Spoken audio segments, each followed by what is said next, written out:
Oui, Florimond. Alors donc, vous avez été prisonnier où? À Slobiten. Ah ouais, c'était en Belgique, ça? Non. Ah non. Non, j'étais prisonnier en France. Oui, oui, en France. À Lille, à la Marquette. À Lille. La Marquette, un petit village. Ah ouais. Les Allemands sont dessus nous, puis ils nous ont brisés. Ouais, ouais. Dans la Marquette, ils nous ont pris là. Ouais. Ouais. Et puis donc, Puis après, ils nous ont ramassés, ils nous ont emmenés jusque là-bas, au canal Albert, devant la Belgique. Mhm. Puis ils ont traversé là, puis ils nous ont mis à côté du pont. Parce que le pont venait de sauter.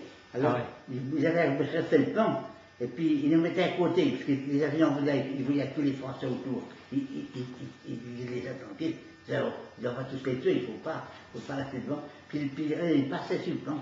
Ouais, ouais. Ils avaient eu un pont, ils venaient avec des gros machins gonflés, puis ils gonflaient d'un côté des autres, puis ils les mettaient ça comme ça dessous, ils tiraient un câble, ils mettaient des madriers d'un bout à bout, des plans en avant. Les chars passaient. Ah ouais, ils avaient fait un pont flottant. Un pont flottant. Ouais. Ça n'a pas plus longtemps. Hein. Ouais. Une heure après, les canals Albert étaient bouchés.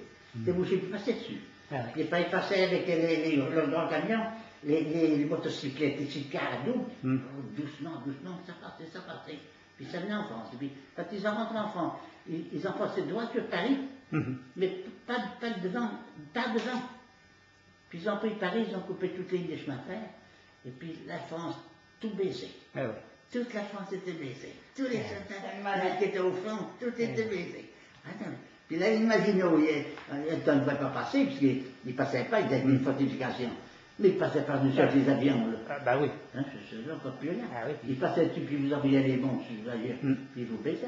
Vous ne savez rien du tout ce qu'on a fait.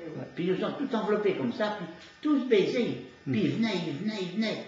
Hitler avait mis 30 000 chars, puis 30 000 avions, pour foutre son coup, là.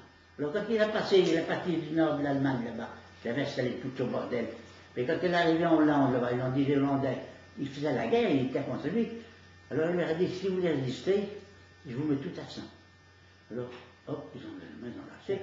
Ils sont arrivés en Belgique. Ils avaient la Belgique, avec le canal, la Belgique tenait, vous avez voulu le dire, elle a dit, si vous ne voulez pas me laisser passer, je vous mets 100, 20 100. Puis la Belgique, puis hop, on a fait. Puis ça a continué. Puis il venait à la pleine route, nuit et jour, il ne dormait pas. Il venait les tanks, les automitrailleurs les uns côté des autres, de partout, la pleine route.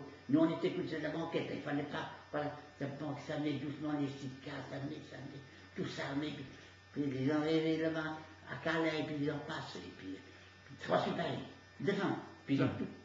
Voilà, regardez, baissé tous.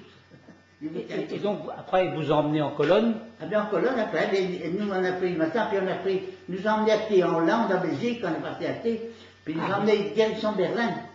Mais vous avez marché à pied juste... Ah ben longtemps, j'ai marché 2 ou 3 jours, sans arrêt. Ah ouais? Sans arrêt.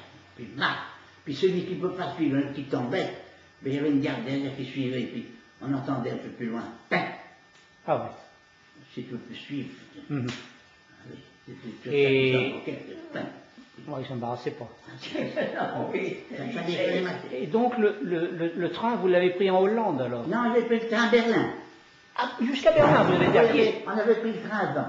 À partir au nord de la Hollande, on avait pris un train qui emmenait à Berlin. Ah oui. Puis à Berlin, là, vous avez mis dans la gare un peu plus loin, une petite gare pour la boutonnière, il y a un gros train qui nous embarquait là.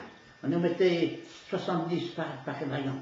On était serrés. Hein. Ah oui. Puis on avait coupé les portes, puis on nous avait donné un bout de soupe qui sont pourris, là, comme ça, puis un quart de pain, une boule en 4. Ah oui. Pour le voyage. Oui, pour tout le voyage? Oui, pour tout le voyage. Puis là, le lendemain matin, le matin arrivé, il avait mangé tout le pain. Oui, mais quand on arrivait à Danzig, là-bas, et puis après, ils nous ont fait descendre dans le bal, le long de la Pologne, puis au Salagambé. Ils ont changé de train. Oui, vers 3 heures de l'après-midi. Et vous avez été combien de jours dans le train? Ah ben, une journée. Une journée? Ah oui. On a pris l'après-midi, puis le matin, la machine, elle avait bombé. Ah ouais. On disait, écoute, on avait un instituteur, puis il connaissait, il avait vu Danzig. Où c'est ça?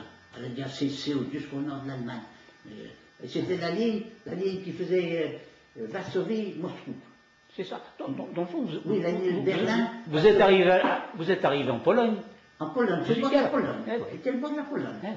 Puis après, ils ont fait descendre, puis ils ont fait descendre le bord de la colonne, puis Stalag-Andel était en bas de la colonne. Là. En bas de la colonne, c'est ça. 80 km en dessous, à peu près. Et que vous avez fait à pied, là, non? Puis on a descendu, puis là, j'ai rentré à pied dans le camp. Ah oui. On a fait